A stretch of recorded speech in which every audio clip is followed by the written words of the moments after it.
Horner's critical remarks on the porpoising problem.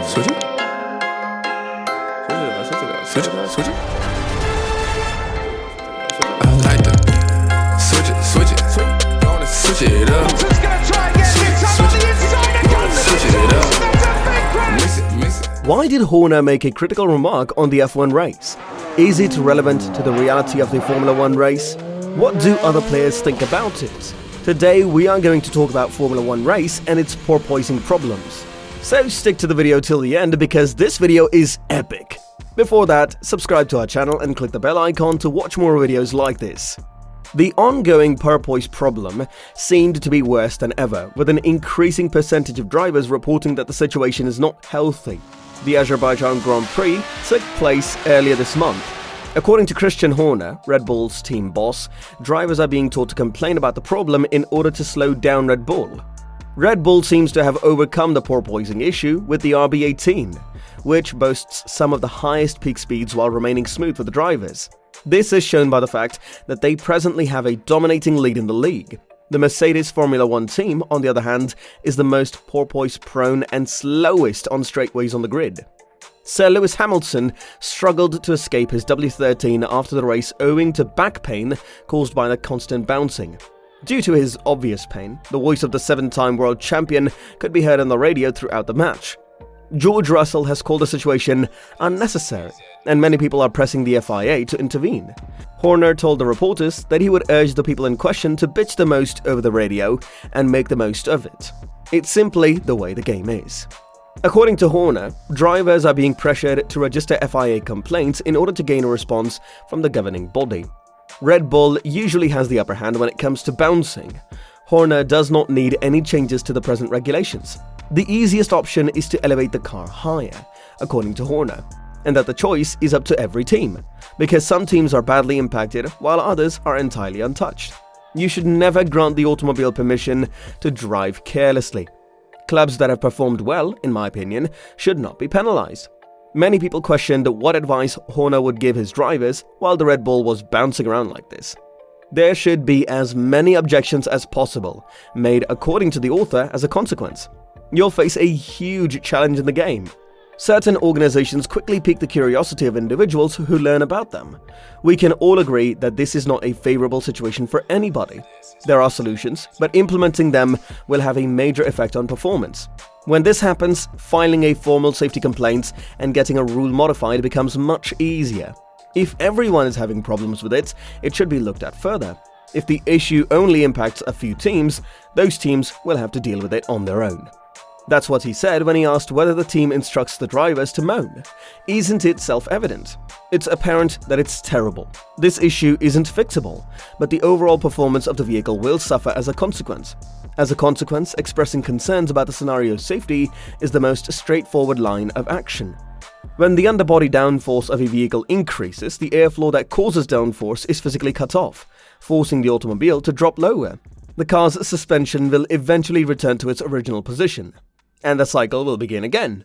Because of this, Charles Leclerc's vehicle bounces, as do suspension modifications and J-dampers, owing to McLaren's top-secret codenaming in 1997. That bouncing happens at high speeds, which may put a lot of pressure on the drivers' bodies and lead to serious injury or even death. Despite the fact that there have been 8 races, teams are still encountering issues with this. Baku's pothole-infested streets exacerbated the problem.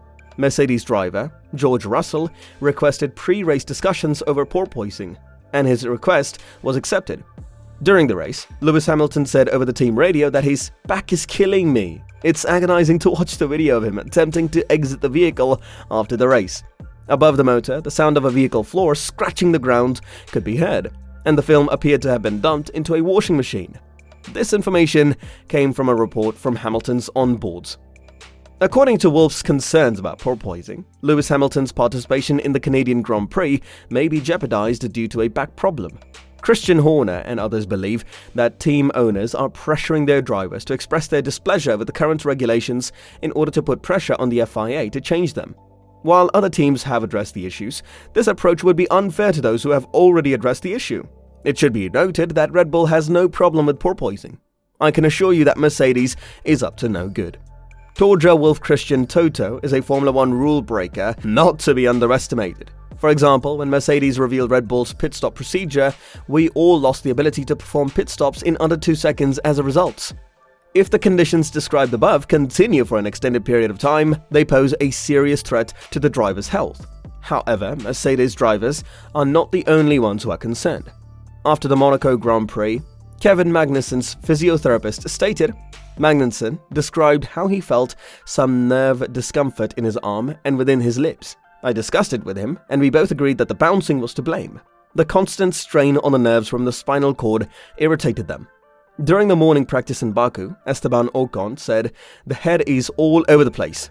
I had a nagging feeling that if I kept walking in this direction, I'd end up losing my helmet. Daniel Ricciardo started after Baku. It's a terrible situation. This has taken my breath away. You can count on me to lend a helping hand when others bring up the subject.